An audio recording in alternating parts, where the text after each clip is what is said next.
The greatest of all time, El Messiah.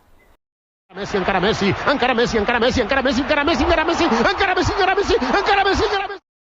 Seorang pemain yang telah menamatkan sepak bola setelah pada tahun 2002 lalu meraih trofi Piala Dunia bersama negaranya Argentina.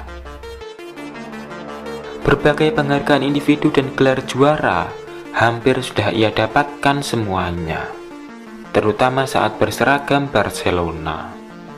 Akan tetapi di klubnya sekarang PSG, klub yang sangat berambisi merengkuh gelar UCL, dalam 2 musim terakhir, Messi dan PSG kembali terhenti di babak 16 besar. Gagal maning.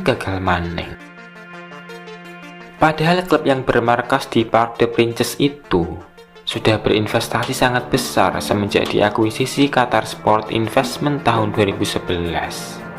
Sang Presiden Nasser Al-Khelaifi demi mewujudkan ambisinya menjadi kampiun Eropa sudah mendaratkan begitu banyak pemain bintang ke City of Lights. Paling prestisius ketika mendatangkan mega bintang sekelas Neymar dan Mbappe, yang waktu itu untuk menebusnya PSG sampai harus merusak pasar transfer sepak bola. Mega proyek PSG kemudian berlanjut dengan mendatangkan peraih 7 kali Ballon d'Or Lionel Messi. Semenjak kedatangan La Pulga, Les Parisiens berhasil membentuk Trisula Maut yang berisi Messi, Neymar, dan Mbappe.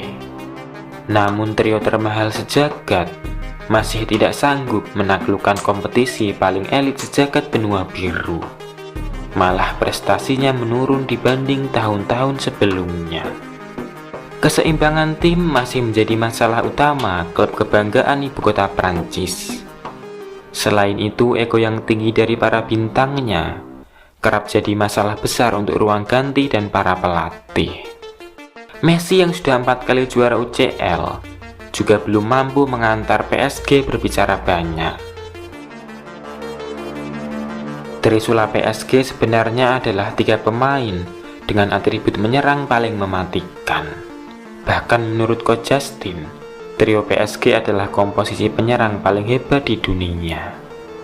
Tapi masalahnya, ketika serangan yang dibangun PSG gagal, atau salah satu trio itu berhasil dimatikan pergerakannya oleh bek lawan saat diserang balik, ketika pemain itu tidak ada yang mau turun membantu pertahanan. Saat lawan Bayern, bahkan Messi dengan jelas jalan kaki setelah syutingnya diblok. Padahal Bayern langsung melakukan serangan balik dengan cepat dan mematikan. Untungnya saat itu Nuno Mendes berhasil memblok umpan silang Leroy Sané. Peran Messi untuk ikut merebut kembali bola dari lawan memang jarang ia lakukan. Ia adalah tipe pemain yang membuat momen dengan skill magisnya, seperti yang ia lakukan di Piala Dunia Qatar 2022.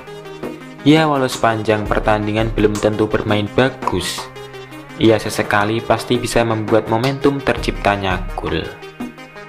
Akan tetapi di level klub, Messi mulai jarang menciptakan momen seperti itu, terutama saat laga-laga penting. Salah satu penyebab paling kentara adalah keseimbangan tim yang berbeda. Ditambah usia Messi yang mulai ulur menjadi faktor mengapa sinar Messi mulai redup. Tapi sebetulnya pemain sekali Messi sama sekali belum habis. Ia membuktikannya dengan menjadi kampiun Piala Dunia. Hanya saja di masa sekarang, Messi mulai butuh tim yang bisa mendukungnya. Ia tidak lagi berada di masa ketika seorang diri saja cukup untuk mengobrak-abrik pertahanan lawan. Jadi, apakah sudah waktunya Messi pergi? Atau menyusul Ronaldo ke negeri Arab mungkin? Tolong berikan pendapat kalian di kolom komen ya. Terima kasih.